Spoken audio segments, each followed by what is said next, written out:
I am Dr. Arlette in Ville, and I will be co-presenting with my colleague and friend, Dr. June Poe.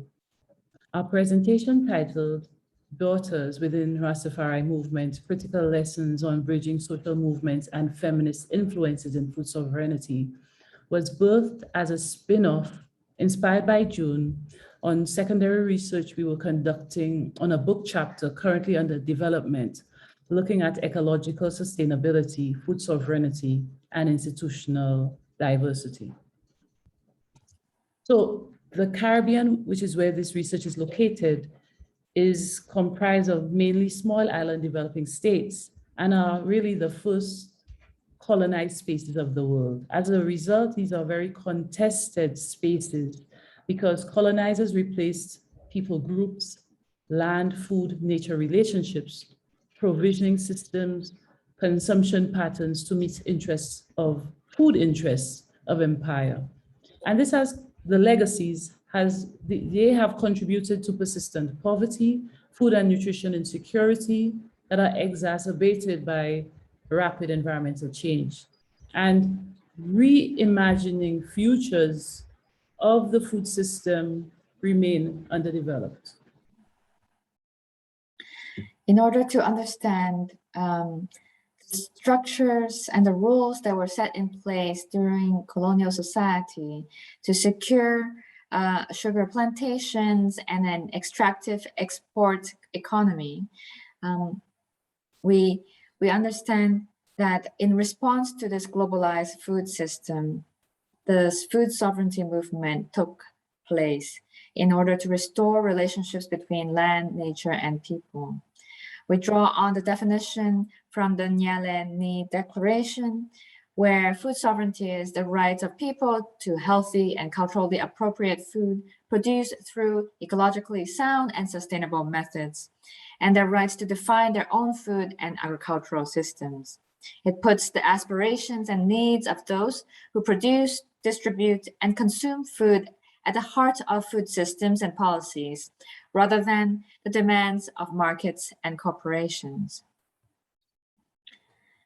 And in order to understand how these rules are set in place, we draw on the definition of institutions as rules that actors use when interacting within a wide variety of repetitive and structured situations and multiple levels of analysis. And in the literature of institutions for the commons, there has been critiques on how we're often imposing uniform institutional blueprints on the countries of the global south, a process that Evans coined the term institutional monocropping. And Ostrom also support this critique and asks, how can we get out of this kind of institutional monocropping that currently dominates much of social science thinking, as well as that of development agencies? So with this institutional framing that guides our research, we aim to understand how food sovereignty developed as a place-based societal transformation in the Caribbean island of Jamaica. We draw on the historical case of the Rastafari movement in Jamaica. And in this presentation, we aim to make visible the Rastafari daughters changing voice, roles, and rules over time in the Rastafari movement. So a little bit about the historical case of the Rastafari. The movement emerged out of and in response to oppressive, unjust colonial society in 1930s Jamaica, and initially a male redemptive religious movement influenced by patriarchal Judeo-Christian beliefs.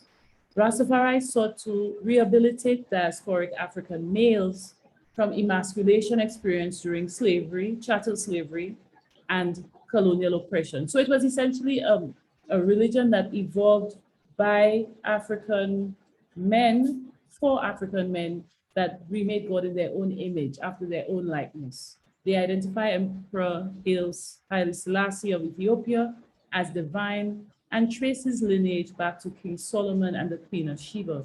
The movement critiqued racist, classist organization of society and the Western modernity projects that they called Babylon. So they left Babylon, went into communes, as you would see on my right of the slide. You see Haile Selassie, Emperor Haile Selassie, and a Rastafari commune, and they sought through primarily nonviolent struggle to retain the sense of personal worth and dignity denied by colonial society under the mantra of equal rights and justice.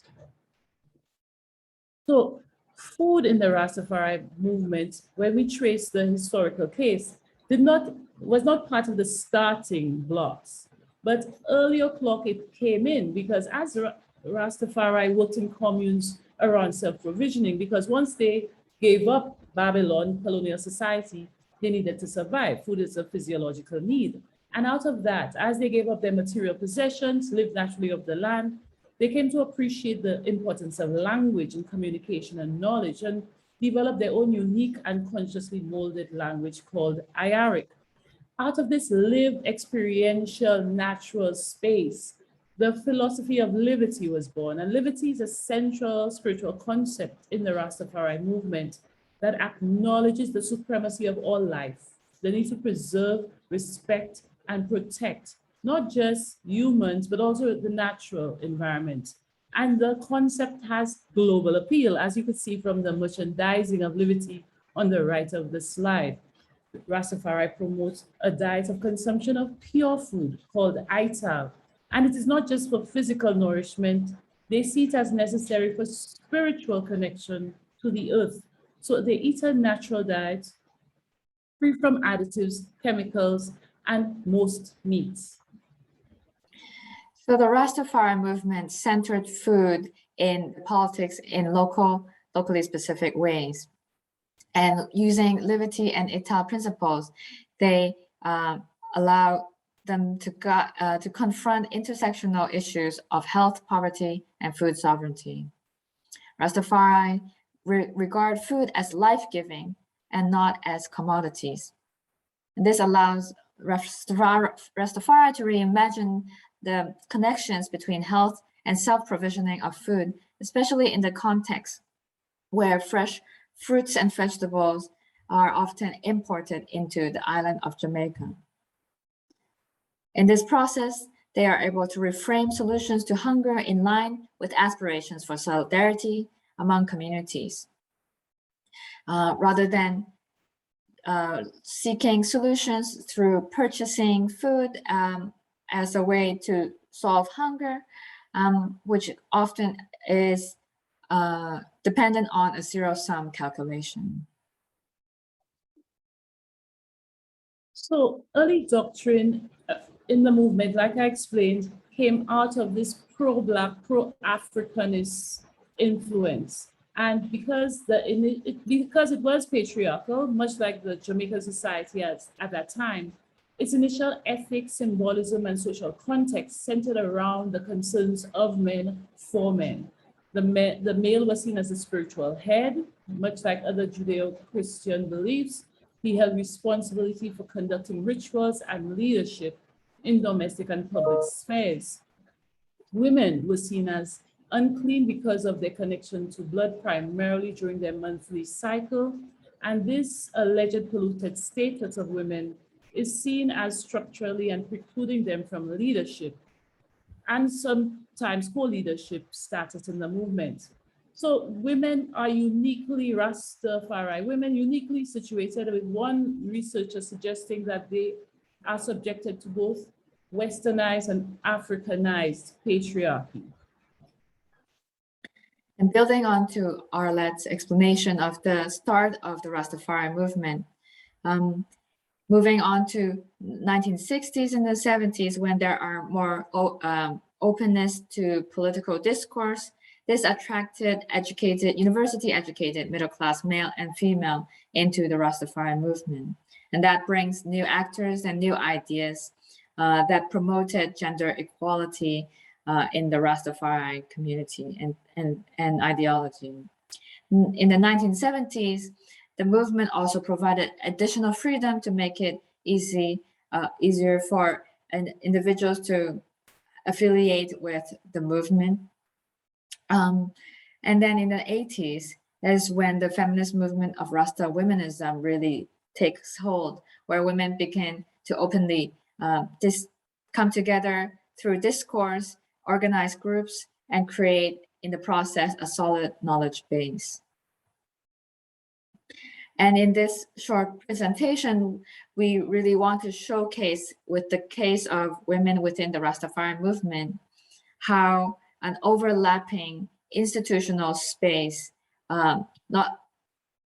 although they are reinforcing hierarchies, this space also allow members to start challenging these hierarchies by interrogating politically charged questions. In the process, the space is created where when we are challenging power structures between colonizers and African Jamaicans, or questioning the oppression between state and the Rastafari members in the beginning of the movement, all the way to when we're challenging the power structures that exist across social class within modern Jamaican society, to questioning the existing gender power structures within households and control of women's bodies and their liberty to take leadership role, take responsibilities when they are seen as unclean during their menstrual cycle.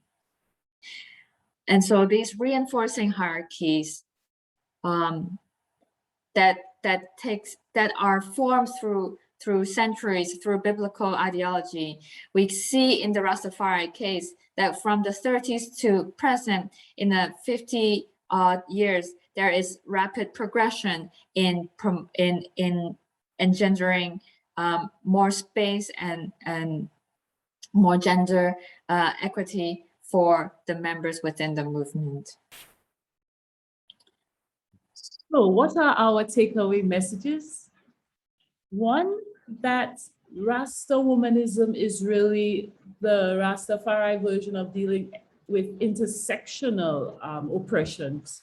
So the clarion cry of equal rights and justice, initially started by Rastafari men, has now continued by Rastafari women, with daughters and sistren rising, as June explained, organizing, consolidated, and making a case that looks beyond the Judeo-Christian principles to the Emperor Haile Selassie and his practice, where he was coronated with the Empress Menen simultaneously against typical practice, where the woman usually went, the coronation was later. So the adapting and creating a space where they can agitate, self-empower, and to deal with these overlapping reinforcing hierarchies. We also see Rastafari, by starting the interrogation to break down race and class hierarchies, as June explained, creating an institutional space, publicly and privately,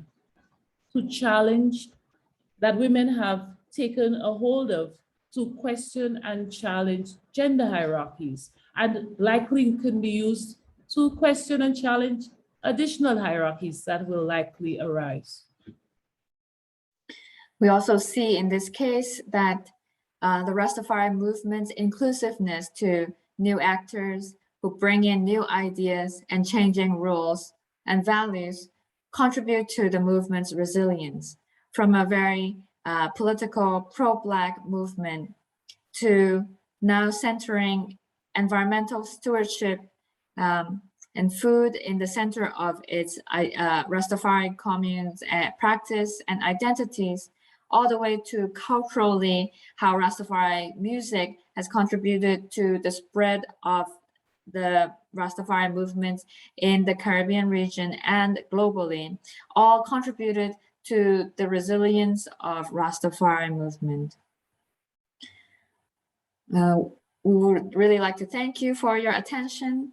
Thank you very much. And we look forward to your questions. Thank you.